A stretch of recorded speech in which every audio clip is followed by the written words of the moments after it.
Thursday. Good morning.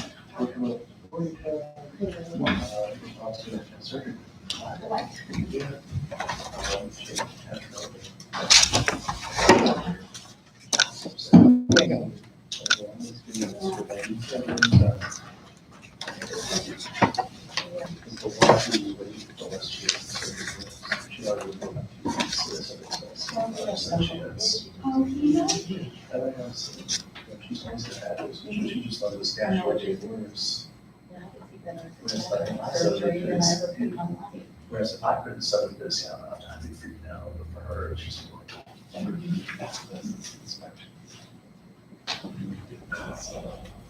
I talked to this guy. For conservation, that's a little bit different than you think. Probably a good idea, just have to talk to Randolph County and Marshall County. Most of what we would do. Yeah, I was just on the phone all the way over. With Ed Martin, Well, Ed was gonna get hold of you. yeah, Ed Martin's who I talked to, we'll talk about it. Yeah.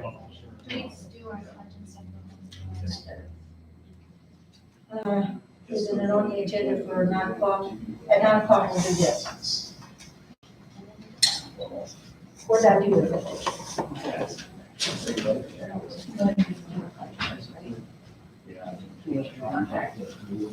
First exonerations in the, We're going to go ahead and call to order the meeting of the Preston County Commission. Today is September 7th, 2021, and we will begin with the Pledge of Allegiance. I pledge allegiance to the flag of the United States of America and to the republic for which it stands, one nation, under God, indivisible, with liberty and justice for all. Let the record show that Commissioner Price and Stone are present and Commissioner Smith is absent, and we will go into the election of the pro tem president. Everyone stand. Do you solemnly swear that you will support the Constitution of the United States and the Constitution of this state, and that you will faithfully discharge the duties of your office as president pro tem of the Preston County Commission for the regular county commission meeting held on September 7th, 2021, to the best of your skill and judgment, so help you God? I will.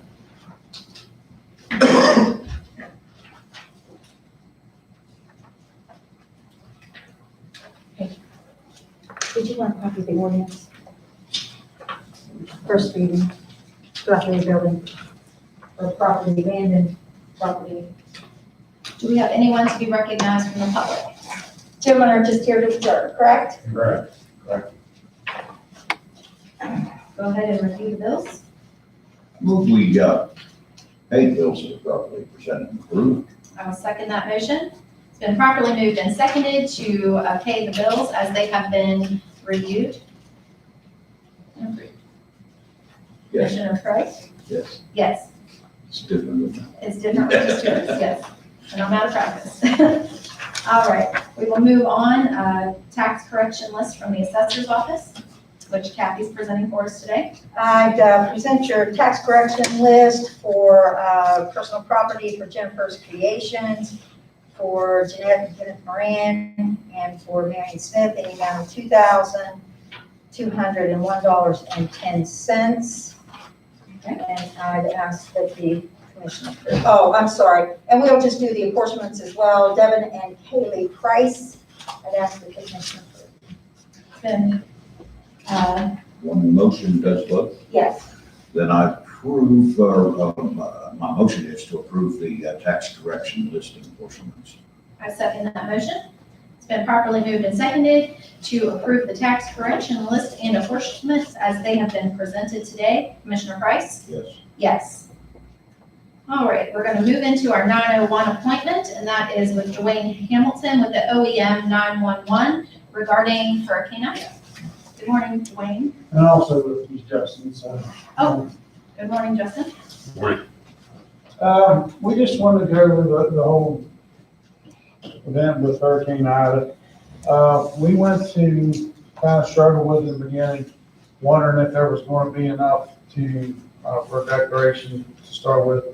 But we did our due diligence, put the word out there that we're accepting assessments. We went to the media, Facebook page and everything, and they're available online. We have, what, this morning, 20 or 21. 21, and we also, Justin's been talking to the state down there, and their feeling is that we're not going to end up with probably enough money for declaration of any kind.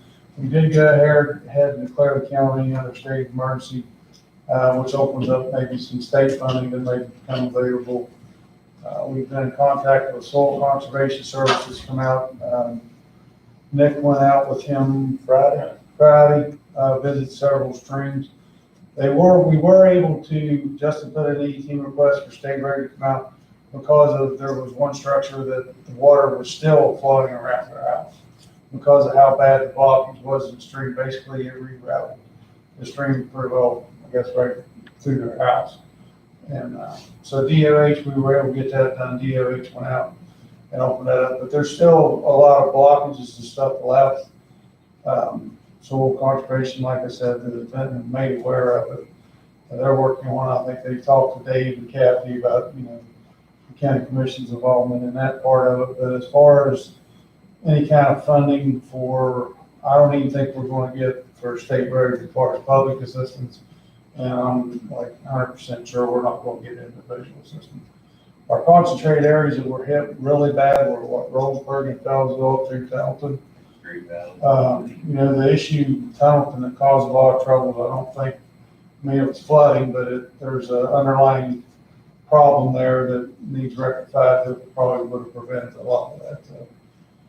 But on that end of it, do you have any further questions of us or anything? Justin's got some, what the amounts were, have to be met by the state. Yes, so to get a federal declaration for West Virginia, you're about 2.78 million, roughly right around there as a state. And the county threshold is usually right around like 128,000.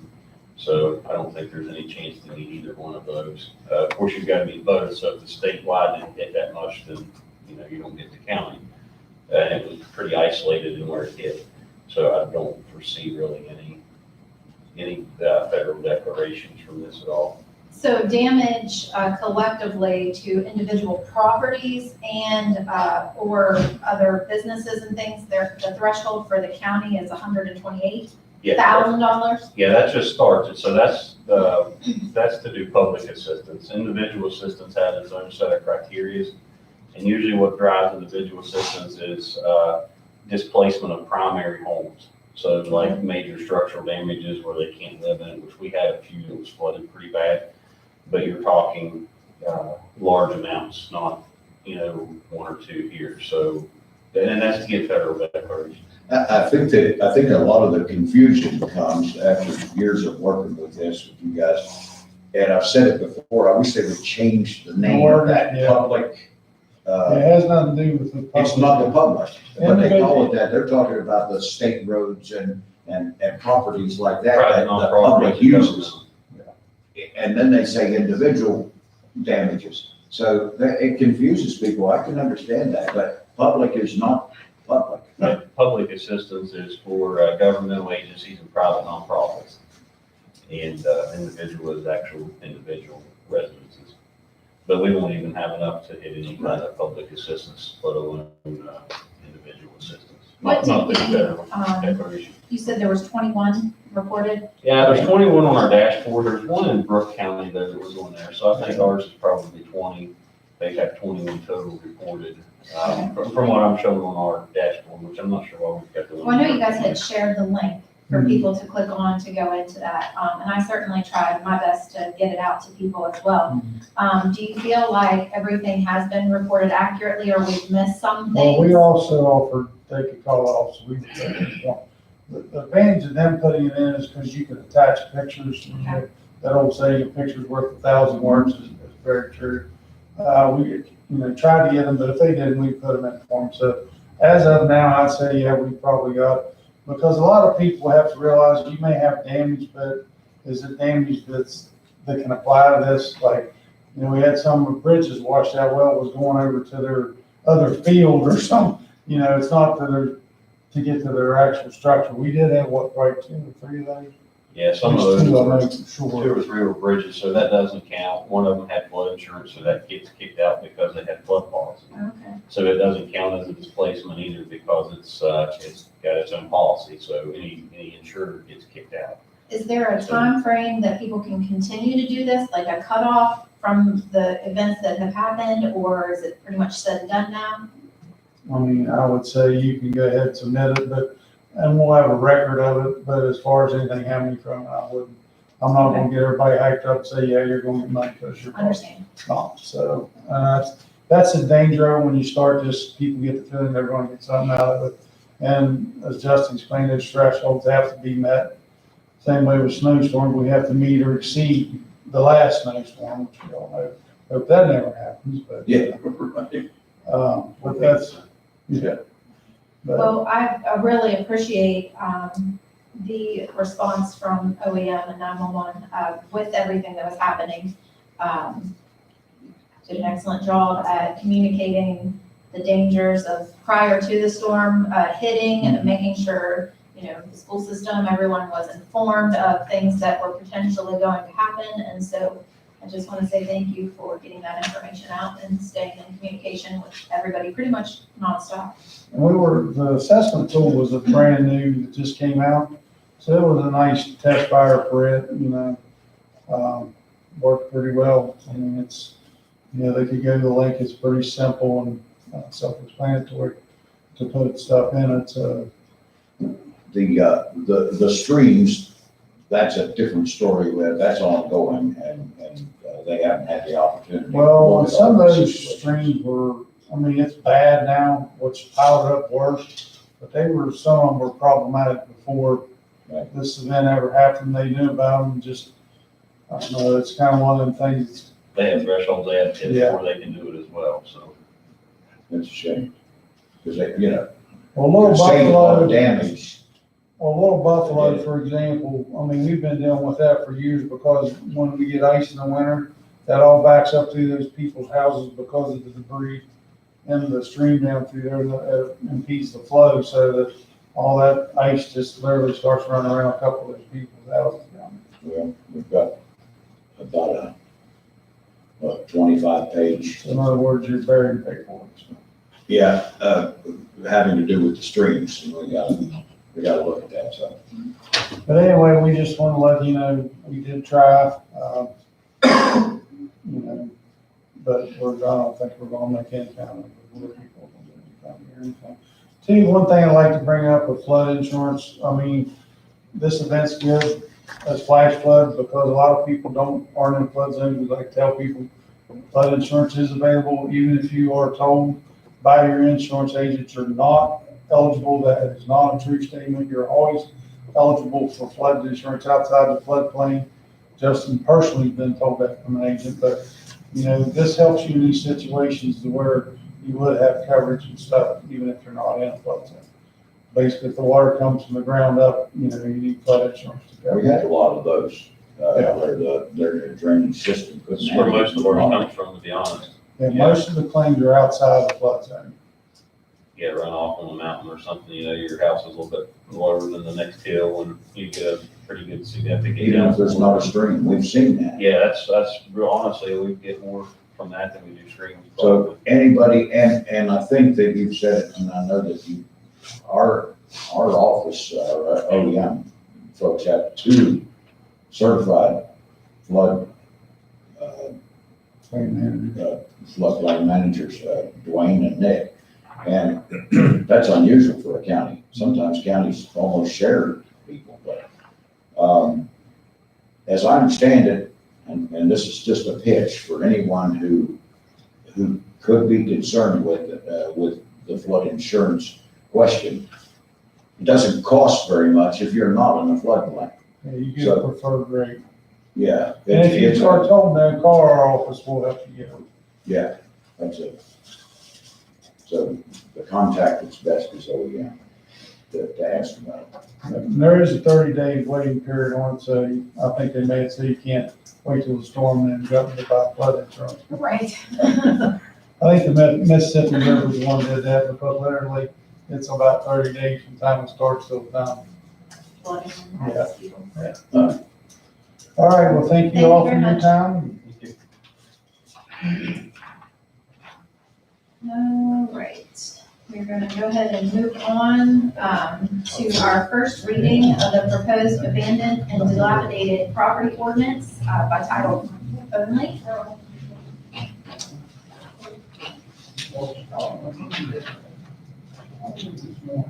An ordinance of the County Commission of Preston County, West Virginia regarding regulating the repair, alteration, improvement, vacating, closing, removal, or demolition of unsafe or unsanitary structures and clearance and removal of refuse, debris, overgrown vegetation, toxic spills, or toxic seepage on private land, all under the authority of Chapter 7, Article 1, Sections 3FF of the West Virginia Code as amended.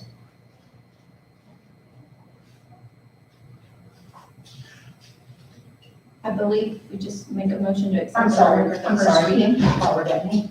Okay, is it a motion to, Just accepting the record of the first reading. Yes, yeah, we just the did. first reading. Yeah, Yeah, I can explain how the process works if you want me to. let me She go has ahead everything. and enter this into the record and accept. Okay. My motion is to accept the first reading, or let it be shown on the record that we've had the first reading of the property ordinance in Preston County. It's called the Abandoned and Dilapidated Property Ordinance. Yes, that's not on the front here, so. Okay, I will second that motion, and it's been properly moved and seconded to accept into record the first reading of the proposed abandoned and dilapidated property ordinance. Commissioner Price? yes, Yes. Okay, Okay. the process is that we'll have the second reading and public hearing on October the 5th. The advertisement starts on September the 14th. It will run on, as in a class 2. I always put it in opposing parties, so that will run through the 24th of September with the second reading and public hearing on October 5th. Then the third and final reading would be October the 12th. Any questions? Thank you. That will be available on the website today after the first reading.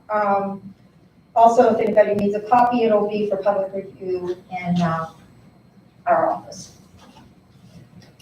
All right, our next appointment, I apologize for running a few minutes behind BJ, but we have BJ Davis with the Preston County Health Department with an update on COVID-19. We're running about a year and a half behind, so I understand. Well, it's been a while since I've been here doing an update, so I thought we'd come in because we have been seeing a large increase in numbers, as I'm sure you've noticed, all over the nation, all over the state right now. We are seeing another surge in COVID cases. So I'll kind of get down through some of these and give you a little bit of information. We are currently, our county code color is currently red, which right now 41 out of 55 counties in West Virginia is red. There are no counties in West Virginia right now that are anything less than the gold color. So we are definitely seeing a huge increase statewide. Our infection rate right in Preston County as of yesterday, because it hasn't came out yet today, 63.24. Our percent positivity is 9.4, which that means basically about 9.5% of all people being tested right now in Preston County are testing positive. That's of the tests that are done. About 9.5% of them are coming back positive. In the last 7 days, we have had 156 new cases in Preston County, and over the last couple of weeks, we are averaging about 22 new cases per day in the county. To give you a little comparison, during the months of May and June, for that 2-month period, we had a total of 150 new cases. For the months of July and August, in that 2-month period, we've had 456 positive cases. We are seeing a significant increase. Statewide, in the last 7 days, there have been 10,542 new cases. As far as overall totals, I haven't given these in a while, but our total number of cases since the beginning of the pandemic in Preston County is 3,440. And we have had 50 deaths in the county so far. And actually, that's going to go up because as I was going out the door, we did just receive notification of another, but we haven't processed that yet. Statewide, in the last 7 days, there have been 45 deaths, just the last 7 days statewide. So right now, our current active cases are 172. That kind of just seems to go up a little bit each day, it seems like. Out of that 172 active cases, we currently have 30 of them are school-age children between 4 and 18. We have 3 currently hospitalized. And I've been putting vaccine breakthrough. I don't have the stats on that 172, but we have been seeing for the last few weeks, we've been seeing pretty steadily that about 95% of all of our new cases in Preston County are unvaccinated individuals. About 5% of all of our cases coming in right now are vaccinated. And that statewide, it's about the same. I think statewide, the percentage right now is like 4.something%. And I wanted to address a couple other real quick things. You know, we still, when we talk to people on the phone, we still get people wanting to compare this to flu and pneumonia. And just to put a little bit in perspective, I actually looked these numbers up this morning. Over the last 6 years in West Virginia, we have roughly averaged about 450 deaths per year in West Virginia from both flu and pneumonia per year. Since COVID started, which is about a year and a half, we have had 3,148 deaths in West Virginia from COVID. So, you know, this isn't flu. You know, even if you want to say all of those are flu cases, then we've had a huge flu epidemic. When you look at the numbers of deaths, it is staggering as to the amount of deaths that we've had over the course of the last year and a half. You know, just in Preston County, typically in any given year, when you go back through, we average about 10 to 12 deaths from flu and pneumonia in Preston County. And in the last basically year and a half, we've had 51 people now die from COVID. So it is definitely a big increase in it. So I really wish people would stop comparing it to the flu because it's completely different. As far as what we can do, you know, there's really everything out there that we can do is out there. Vaccine is readily available. We are definitely recommending if you're eligible for a vaccine, that's probably the best thing you can do to try to help prevent either getting it, spreading it, or even if you do get it, it's probably going to lessen the effects of it. Wearing a face covering, you know, with numbers the way they are right now, we are definitely recommending that people wear face coverings if they're going to be indoors, if they're going to be around large groups of people, even if they're going to be outdoors around large groups of people. It's a good idea to have just that extra layer of protection. And again, we stress that wearing a face covering, wearing a mask, it's not foolproof. You know, there's no mask you can put on other than encapsulating yourself that's going to be completely foolproof. It's just that extra layer of protection. It's just that extra thing to catch particles coming out of your mouth or maybe help prevent them from getting to you. Avoiding large gatherings is another thing we want to urge people to do while our numbers are high. You know, if our numbers start going back down, that's a totally different story. But right now we're seeing large numbers, and then of course getting vaccinated. You know, that's probably the best thing people can do. And like I said, vaccination is definitely readily available, and you can pretty much get one just about anywhere that you want one right now. So, you guys have any questions? Yeah, have the number of vaccinations increased, and is there a local house to process if somebody says, okay, I'm going to get vaccinated? What I'm going to. The easiest thing to do is go to a website called vaccines.gov. That is a vaccine finder site. They can put their zip code in and it will give them a list of all the different places within 50 miles of them or 25 miles, however they pick it, of where they can get a vaccination. Or they can call the health department and we can either schedule them to come into the health department and get it, or we can direct them to one of the pharmacies in the county. or So local pharmacies are still doing it? Pharmacies are still doing it, a lot of the clinics, don't know exactly which clinics, those clinics are offering it right now, but definitely Walgreens, pharmacy, Greg's and Terra Alta and Walmart, and, drawing a blank on the other pharmacy. Valdez. So those are pharmacies that they can get a hold of. Like I said, or they can call the health department, we're bringing people into the health department for vaccinations. Typically what we do is we schedule them, for the end of the week so that we can open a vial and know we have a certain amount of people there to take it. So, but they are definitely readily available at this point. I have a question. Testing sites here in the county, I've seen a lot of media concerning amounts of students that are going out and they need a rapid test or a test of some sort so they can get back in school. Because entire classrooms have been quarantined just because of the startup of everything. So testing sites in the county where people can get results pretty quick. Right now, that is something that's dropped off, but it's starting to pick back up. The hospital is going to go back to 3 days a week, starting, well, this week they'll have testing available Wednesday afternoon from 1 to 4, Friday afternoon from 1 to 4, or I mean 1 to 3, I'm sorry. And then next week they'll have it available Monday, Wednesday, and Friday.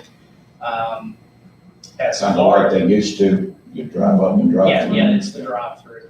And as far as private clinics, that's something I need to survey and see exactly which clinics are still doing testing.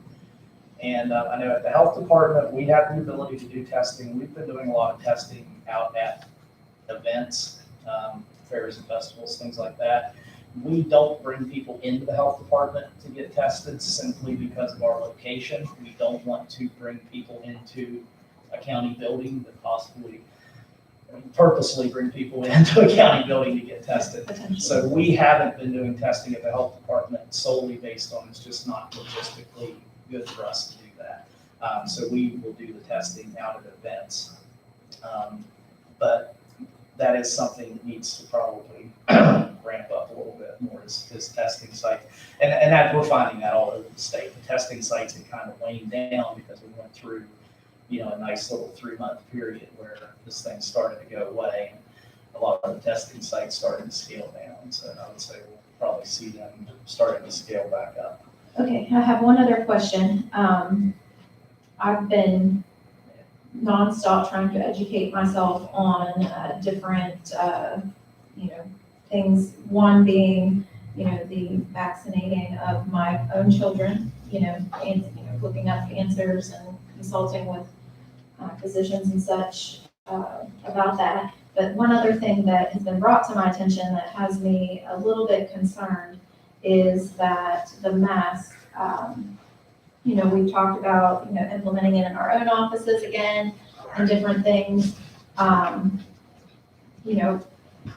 There's all kinds of thoughts and everyone sees things a little bit different. But one thing with the mask that is concerning me is that some of the opinions I've been getting from doctors or, physician assistants, different people that are out there in the field working, is that the cloth mask is not going to protect us, that we need to be using something like what you're wearing and changing it out multiple times a day in order for it to be effective. So first of all, what is the health department's stance on that? Because that has me slightly concerned. I've got coat hangers of cloth masks hanging up at my house, for my children to swap out clean mask every day, and I want to be making the best choice when moving forward. And I'll answer that question. There's no real good answer to that question because as far as a mask,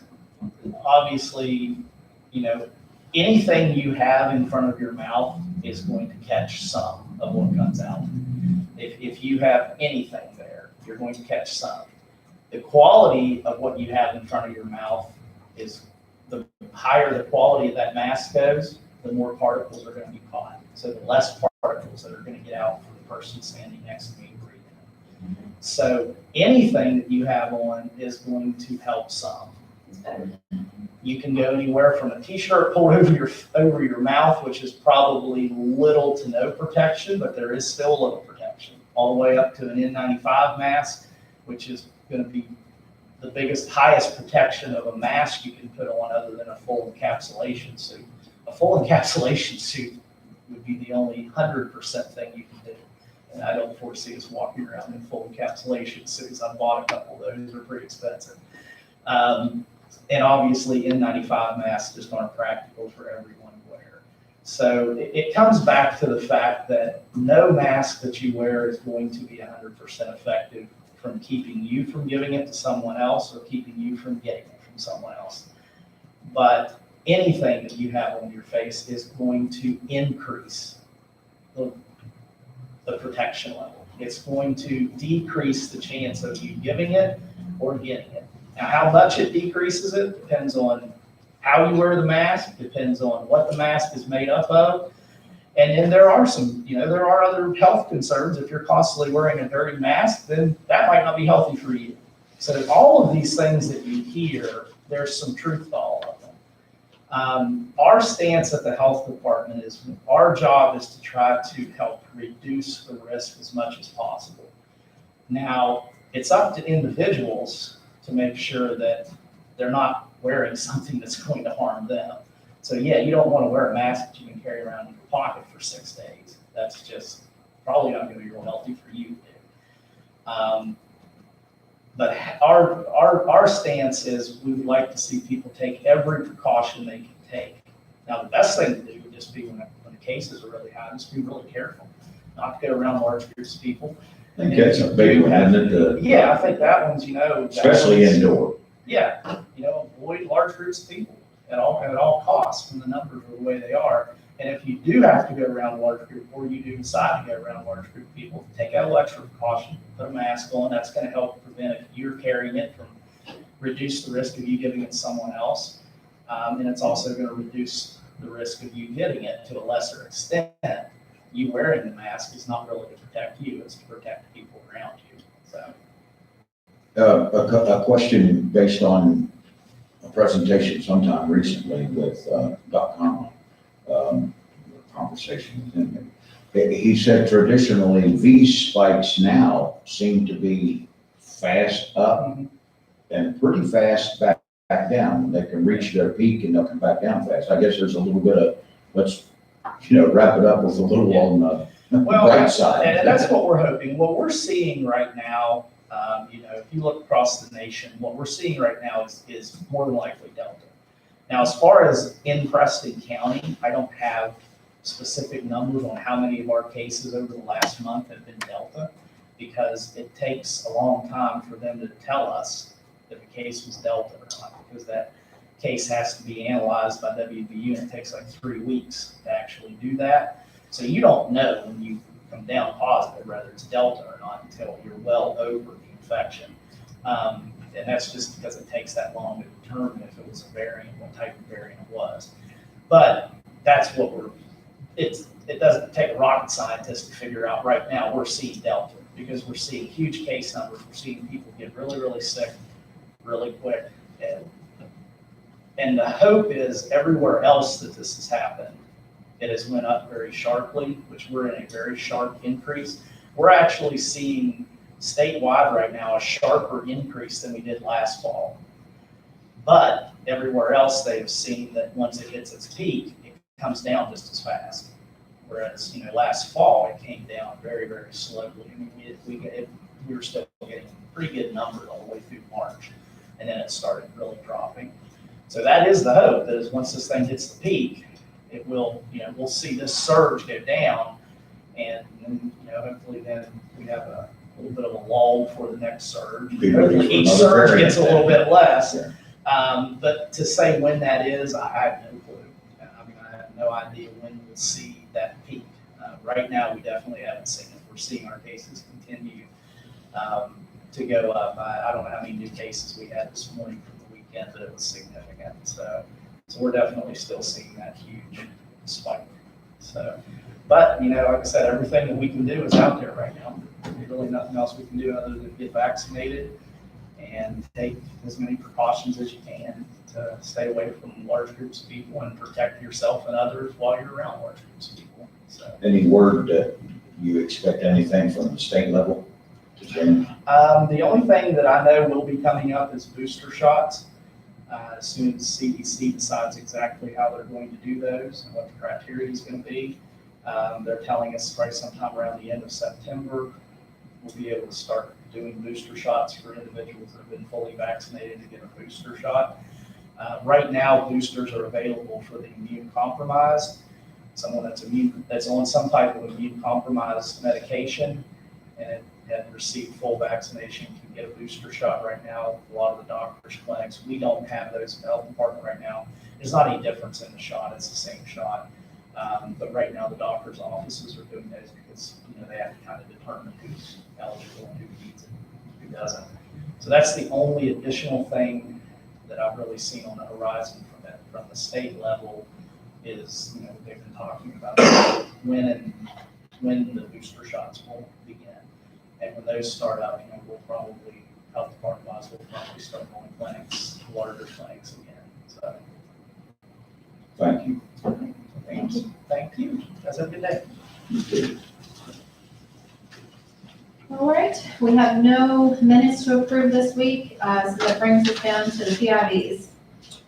I move we approve the PIVs August 26th and September 1st. I second that motion. It's been properly moved and seconded to approve the proceedings and vacation for August 26, 2021 through September 1st, 2021. Commissioner Price? Yes. Yes. We have these estate settlements, and they are from the clerk's office, and so I move we approve the estate settlement on Darby, DuPont, Glover, Harbauer, Howard, Martin, Rodeheaver Jr., and Schmidl. I will second that motion. It's been properly moved and seconded to approve the estate settlements August 23rd, 2021 through August 28th, 2021 for the people listed below. Commissioner Price? Yes. Yes. Nothing from the fiduciary commissioner today, and that brings us to our old business, consideration and or action. We have Public Service District number 4. We need to appoint Eugene Jenkins as a board member to a 6-year term effective September 7th, 2021, expiring August 31st, 2027. I move that appointment be made. Second, it's been properly moved and seconded to appoint Eugene Jenkins as a board member for a 6-year term for PSD number 4, effective September 7th, 2021, expiring August 31st, 2027. Commissioner Price? Yes. Yes. Next, we have the Community Correction Board member appointment for an at-large member to fill the vacancy that is there. Have we had anyone come in for that? Okay, so if we could get some help there from the newspaper to continue to run that, we are seeking someone to appoint to that board to fill an at-large vacancy. Qualifications for that. Kathy, since you're chairman of that.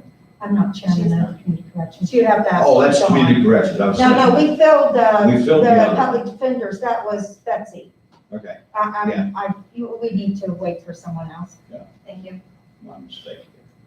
Next, the Preston County Economic Development Authority board member. We need to appoint a representative for the town of Masontown, and that's a 3-year term that is expiring June 30th, 2024. They came forth with 2 names, and we've reached back out to the EDA asking for some information on both individuals so that we can make an appointment for that. So that will continue on our agenda for our next meeting. The next thing that we have is some new business.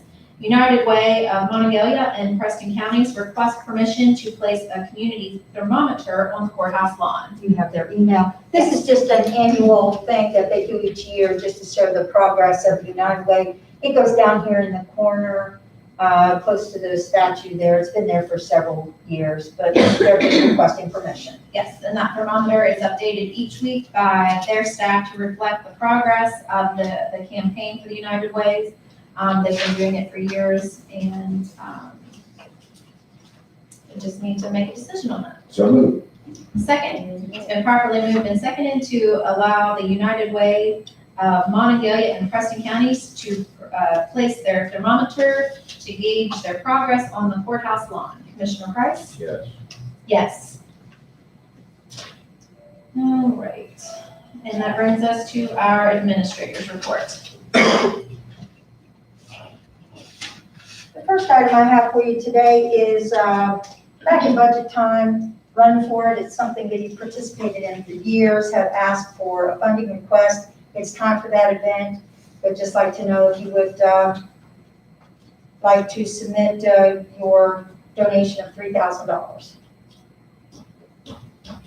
We get a lot back from that to the organizations. I don't have a specific list of who else is participating this year. Your commission has participated in the program since 2014. This is from Jeffrey Fellers, who is with the Tucker Community Foundation. It says, since that time, your total investment has been $16,125, and your return on that has been more than $145,000. That's a pretty good return. We have a lot of outside agencies that have made requests, and we haven't addressed all of those. But this one has a deadline kind of thing. And When is their event, Kathy? 2 weeks. It's always the weekend of the Buckwheat Festival. I assume it's.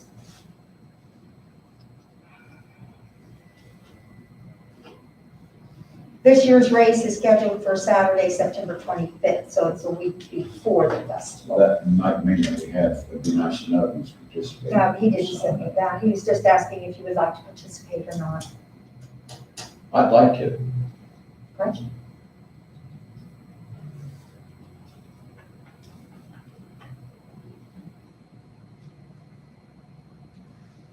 Do you have thoughts? It's definitely a good cause. It's something that I would like to look at. I would definitely like Dawn to be a part of that decision as well, because we have had other requests that we've not funded from other outside agencies. Putting the time frame into perspective, September 14th is our next meeting. Is it something we could table till the 14th to make that decision, or do we need to go ahead and get it? He didn't say exactly the specific date. I understand that he had made the request a few months ago. Made the request back in February. Have a tax request submitted. If you have any questions, would you like it on your agenda for next week then? Yeah, and touch bases with him, make sure that it's still valid if we do it next week.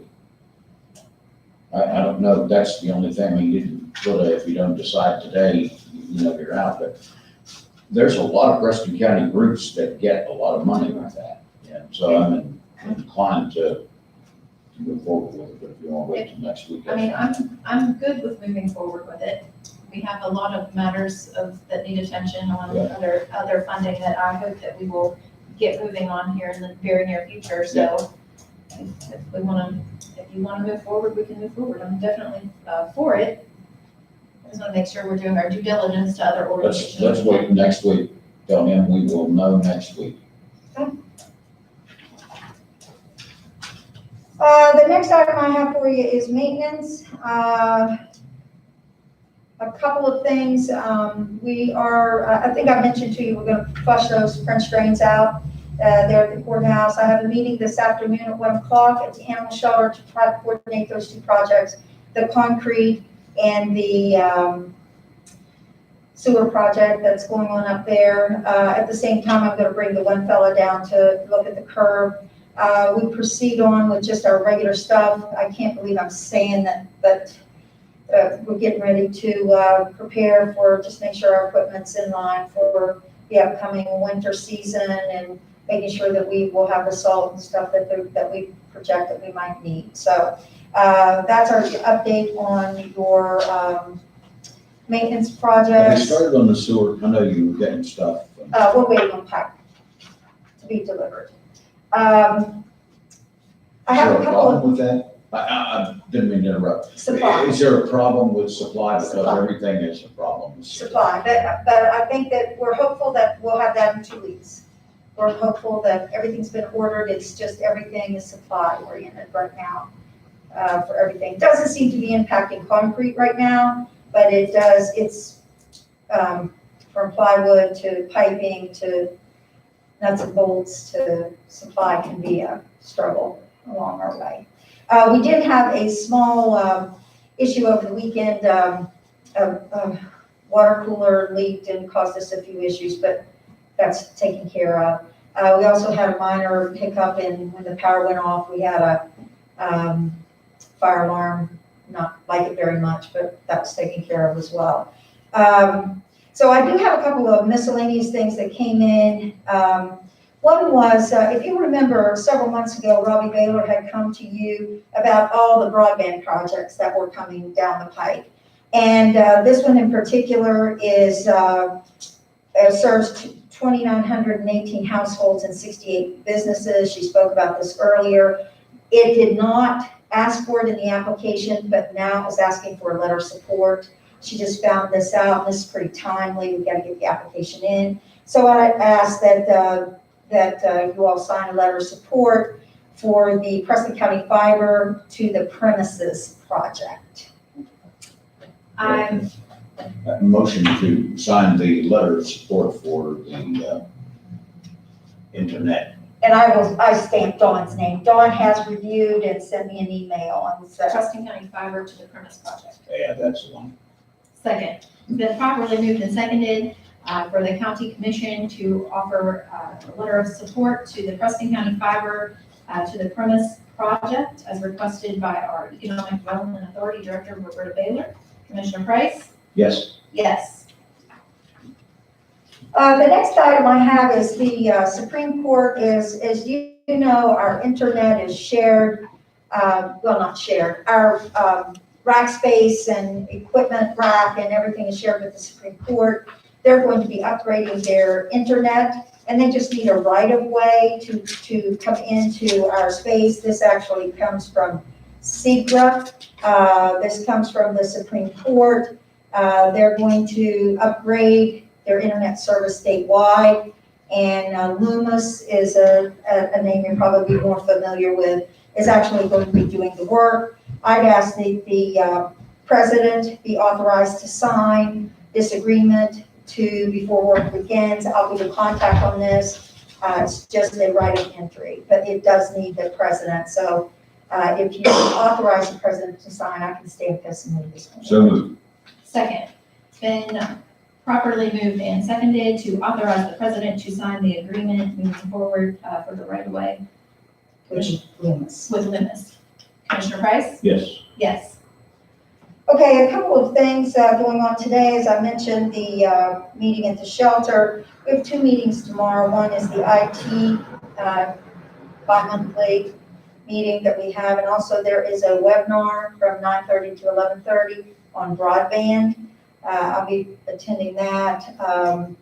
Then on the 14th, which is your next meeting, is a work session. We're going to begin that at 10:15. I sent an email to all the department heads, with the exception of Dwayne, who I think has taken care of his payroll request.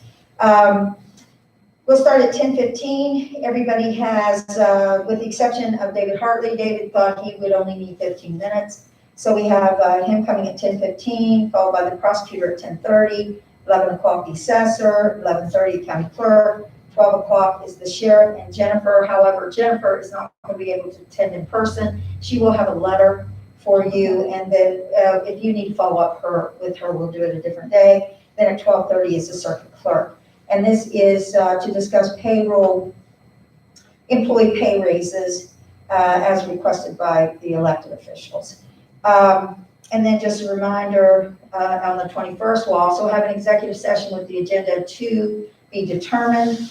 And as far as I know, on the 28th, we'll have another one to be determined at 10:30. You just asked me to Work schedule sessions. Work session, I'm sorry, work session, right. Now, I did request, if you'll remember, there is some time, however you want to handle it. We can have an executive session and work session, or we can have an executive session for a meeting to go over your employee evaluations. Any questions for me? I'm just looking through my notes here. I've been jotting down as you've been talking. Just give me a second. I can touch base a little bit on the soil conservation, That's which, what I'd like to okay. do, yeah, because we need to at least give them an indication that we're gonna pursue well, I think where we are, investigating and intentions or something. I think where we are with this is, I heard Dwayne say that we don't have any federal or state declaration. When you do not have according to soil conservation, Mr. Martin, Edward Martin called me, when you don't have a state and federal declaration, then their access into streams is totally different. Then actually the county, according to him, has more access than they do when you don't have a state or federal declaration.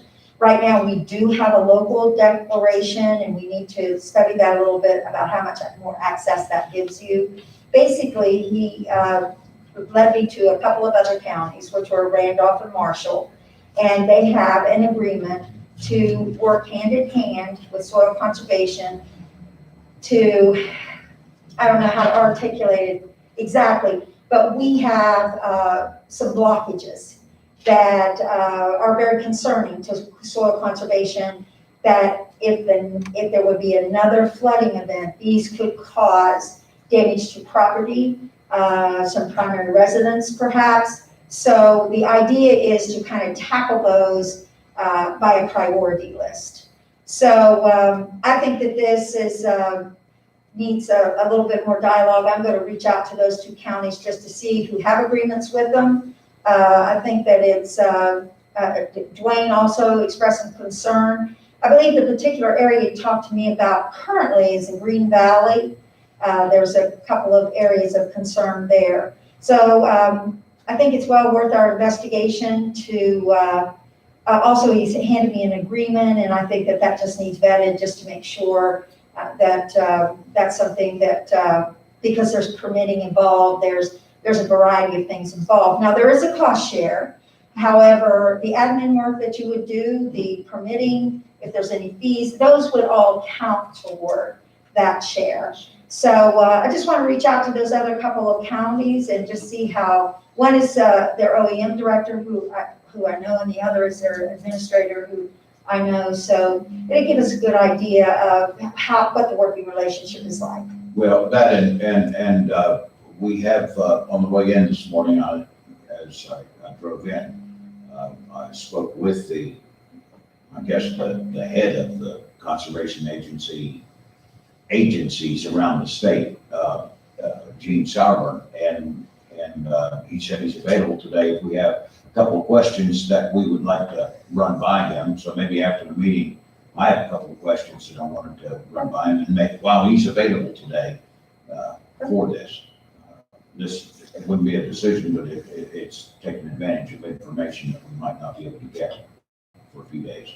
Yeah, I still think we need to vet it, of course, and. But I think it's important too that we're under a countywide declaration, and I'm not sure that may, it's the bidding process. Competitive bidding takes, the Sure. process itself takes some time. If you're under a local declaration, I don't know if that can speed that process up. I guess my concern is that after I talked to him last week a few times about these places that we have issues, and they didn't get to all of them that we have issues with, I don't want to put it off any longer than we have to, because, it could rain again, like it did, or something similar, and could cause a problem. So Well, we may I'd need to create a revenue stream. Sure. These don't happen with no expenses, so I think that if we can touch base with him and answer your how questions, about and we then, do a little conference thing with the people in those counties and with him to get information on this so that we don't wait for a week after the meeting. if they're available. Okay, well, he said he would be today, but not Well, he may tomorrow. be, I haven't reached out to, I just talked with this guy late on Friday, so, Right, I'll do my best to try to. Did you get say him. that Green Valley was a place? Green Valley is where, he specifically, we talked about Green Valley and I there, received some phone calls from residents in Green Valley that said they've never seen anything like what happened, and it carried large, round hay bales way down from farms, farm equipment and other things on down. And I mean, that takes a massive amount of force to take something like that. there was a lot of runoff, there, you Yeah. see it coming down the Right. well, hillside, that so. little valley there, that's where we have a place, and, yeah, that was rough. And there were places that some big boulders, my next door neighbor to my camp down here lost several bales of hay and, some fencing and. Right, she did say and, that. It just takes an not- extreme amount of. And the only thing they did was through an emergency situation, E-teams, they were able to open a small, on the next road over, open up a small place to let the water come through as an emergency If help. I heard them right, this is kind of a situation where you find yourself without a state and federal declaration, a way that you can remedy some of these problems before your next event. So, I think they have some money let's get set a hold, aside to take care of things that are urgent. So, yeah, if we can get a hold of this gentleman. yeah, let's I try it. can I've follow got his it up number. with- and Okay, see if we can get something done. So I'm ready. all right. Okay, I don't think I have anything left for Kathy. But I would like to make a motion to go into an executive session on personnel issue. Oh, second. It's been moved and seconded to go into executive session on a personnel issue. Yes? Yes. And I would like you in it, please. Yes, we'll be back. Okay, give me a second.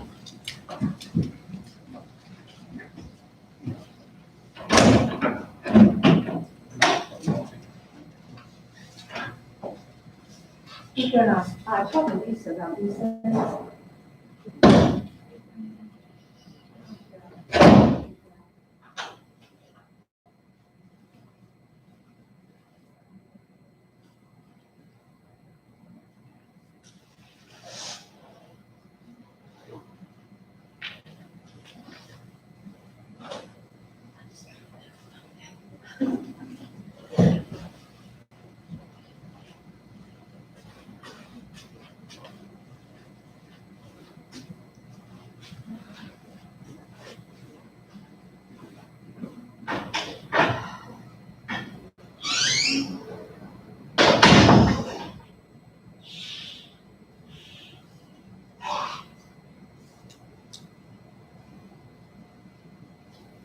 Maybe we will discuss it with them about county employees and policies and stuff, but. Especially since it's such a topic first. About the court is gonna be. Let's get this going. Don't even know this one's gonna be good.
There's a lot else happening. I always do. But I understand call really do anything. So. Yeah. Thursday. Good job. Apparently it's not black. It's like a light shining on itself. It's black.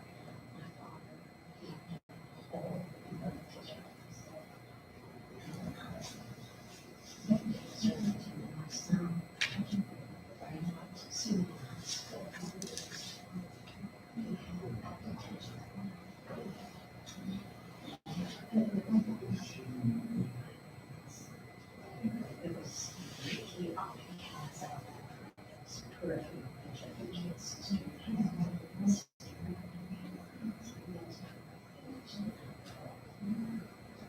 know, we've been, takes a week to find out what the surgery worked, so we both work yet. I said it was about 75% chance, so I should be like, well, yeah, she had the gas on, she has to sit like this for 45 minutes out of every hour. She has to sleep on the outside. Oh yeah, she can go back to yeah, she says she wished she got the oil though, because apparently the oil, they have to do a second surgery to get out. But you can move more than you can with the gas. Got a lot more, I don't think, but anything else, it's like that.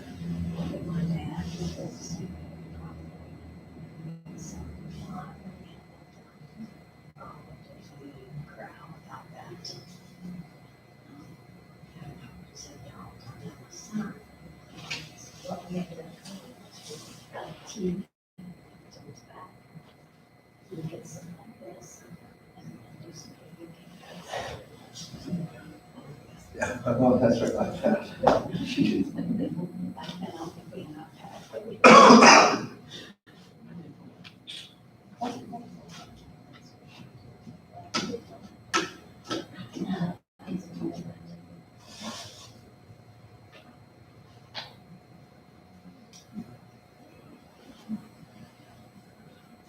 And last week I managed to get like intense sort of posted requests to set up events, which was the big one. I'll do that this week. I asked about one. They were investigating the session that actually be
so not too good. I still want to get married.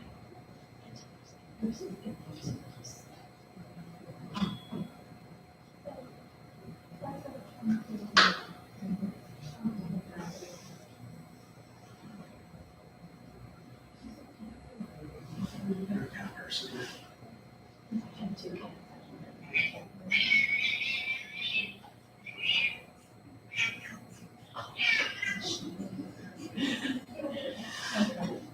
Excited about it.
Dave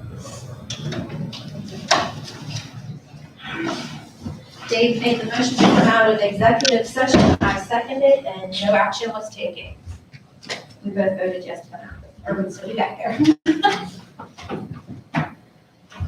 All right, moving on, miscellaneous, no, commissioner comments. Dave? Spent some time last week on the streams, and I hope we can at least get some guidance there on how we can move forward with that today. And that's all right now. Okay. We had a very good call. I believe that I was able to stay on the entire time. Last week was challenging a couple days because we had several phone calls that we were asked to be a part of, so we kind of split the duty a couple different ways, but the call that I remained on the entire time, I do believe Kathy Plum was in on the call as well, was with the DOH. I thought there was some very good information. I sadly walked out and left my notebook, which I have lots of notes from that call at home this morning, so I can touch base on some things that don't come to memory, or Kathy could help out here. But one thing that has been on my radar is when we're doing our maintenance, our core maintenance on our roadways, that we never can seem to get that canopy addressed. So that was, when they're repairing the roads, but we're not getting the canopies cut back, then the roads are just deteriorating as fast as they're repairing them because the roads aren't drying out. So that was one of my huge concerns within the call. I had a lot of questions that we addressed. And the state is actually renting, I believe they called it a giraffe, multiple giraffes for around the county. 3 of them. Yeah, and they will be hitting that full swing, I believe, November 15th, if I remember the correct date, with cutting back canopies on the roads. I did mention, those secondary roads are really, they cause a lot of issue with those canopies. People's vehicles, the school buses, any large truck that has to travel is just beating the trucks to pieces. So we're fixing roads, we're tarring chipping, we're getting a lot of things addressed. They're putting ditches across roads or the culverts the correct way and doing a lot of things right. But that was my huge concern, was now what about the canopy? Because they have been mowing also. And that was something I had also asked. Commissioner Price had been between calls and said, please make sure that this question is asked. And one was about the mowing up in your neck of the woods. And they have been up, they named, oh my gosh, probably 5 or 6 pretty big thoroughfares that they have already cut back up your way. And I have those jotted down in my notebook. I guess I just haven't been on those. Right. Remind me what your second question was, because I know the answer to it. You had the question of the mowing. There was another one. But there are some good things happening. I think that, I heard it loud and clear that, you can have all the money in the world to fix roads, but it takes time and manpower. And so that's really what it comes down to. I do know that there has been multiple crews again from outside of our Preston County force that have been in here on some of these projects that have been taking place. So that's good that they are kind of interjecting some additional force to get some of the projects done. The Aurora Pike has to be, if I remember correctly, it has to be completed by October 15th. So it can be started at any time. It's whoever the contractor is that's doing it hasn't started it yet. So that's on the contractor, and it's my understanding that if it's not done by October 15th, that there are fines and penalties that they are assessed, but we don't know who the contractor is. And, they have till October 15th to get that done. So a couple other things I know that they touched base with, we send out correspondence on the bridge, street bridge at Terra Alta from our office. Again, just reminding that we're coming up on that date to touch back with the county commission concerning that. And it's really in CSX in their court right now, waiting on to see if they can do any sort of temporary reopening safely of the bridge until the final plan is set in stone for constructing a new bridge that would be accessible by fire, EMS, school buses, etc. So, like I said, I felt that their presentation was good. It was a lot. I have not received the email notification on the slideshow. Has anyone else? No? No? Okay. So they were supposed to be emailing that to all of us, and including the newspaper. I know that Kathy had requested that as well. What else did you get when you were in and out of that? I know I'm missing a lot. I've got a lot of notes, but I just walked out and left my notebook at home. And I didn't bring my notes today. But my main concern was that I've been on a lot of roads up in my end, and the weeds are shoulder high. And we've had some motorcycle accidents, and part of that was Yes. the deer cannot be seen because they're hidden until they're in the road. And that's costing, whether it's motorcycle or a car, it's costing people money. And that's core maintenance, and it's not done. Correct. That's all. Again, I noticed on Cadell Mountain, they paved that the rumbles, they patched. The motorcyclist just about go down on the turn, and he wasn't going fast. It's just that if they can't fix it, then maybe they can put a sign Warning. Mm-hmm. And another spot that I didn't think of when we were talking about, like my mind went to, right, as soon as you get to the top of Cadell coming from Kingwood in those turns. But another area of concern is out there at Hope on Hospital. When you go out around those turns, it's the same thing, and I'm not But sure they fixed that. that portion is fixed. Yeah, Okay. and that's why I'm sure they did it, but they did it a wide fix, so you don't have that problem. Okay, good. So they You just still have really it need at to come the back top, on the yeah. other side of, And come back over and fix that. So Okay. they did a good job on that fix Okay. at Hope Line. The other thing is that we're always talking about core maintenance saves the roads. And if you go down Cadell Mountain below the watering trough and in that section on down toward, on down the mountain, you'll see many locations where the water is washing out under that wonderful new pavement that was done a few years ago. So it won't be long before that is destroyed simply because the water has not been directed to the ditches. And again, I know these guys can't do it if they're doing something else. Right. We don't have enough people. They're responding by saying, we're paving this, we're gonna do the canopy, but what about? Right. What about what's not being done? That is not, I don't know. That's a state level issue. Maybe they need to send some folks in from other parts of the state where things are good. Well, and I really feel like a good assessment, and this is just me thinking out loud, a good assessment of when we were just talking about soil conservation, different things, our ground, the earth is constantly changing. So where there might not be an issue, when you get certain types of storms, like I've seen roads that they ditched wonderful, that are handling the water, but when you get those types of things, it just creates a whole nother set of issues where there was never an issue before. Right. And those aren't getting addressed, and it's ruining some certain roadways. So, Or it's taking up the manpower to fix, I know they had some, a tremendous slide down on Salt Lake. And I drove that road yesterday, in addition to the weeds, then there is a place where the stream is actually running over to the road, and it's within about 5 inches of going into the road, and this is days after the problem, and that's because something has redirected it.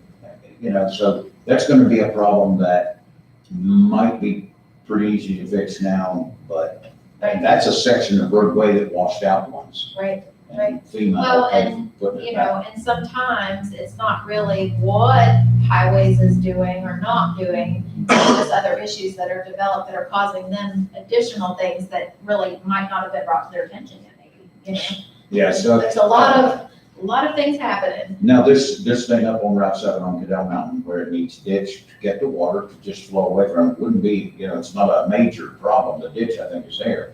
It just, but that's been there all year. That's not new. That's nothing, so I'm just worried about losing a good piece of road, and we don't have that many. So, that's all. Well, Now like you've I got me going. Sorry, well, there was a lot of good information on the call. That's something that I foresee happening and continuing to happen and keeping us in the loop Yeah, and taking I our appreciate it. recommendations and, if That's great that they do that. we want to certainly be a part of the solution, and I believe that we have seen some progress in the county. We have always, and will continue to have a lot of progress to make, We're still in catch up. continued. We're still in catch-up mode, but they have definitely, we've seen a lot of progress. So with that, I don't believe that I have anything else for today. So anybody? We had no budget revisions, I believe, for today. Linda, did you have one? Okay, then with that, we are adjourned.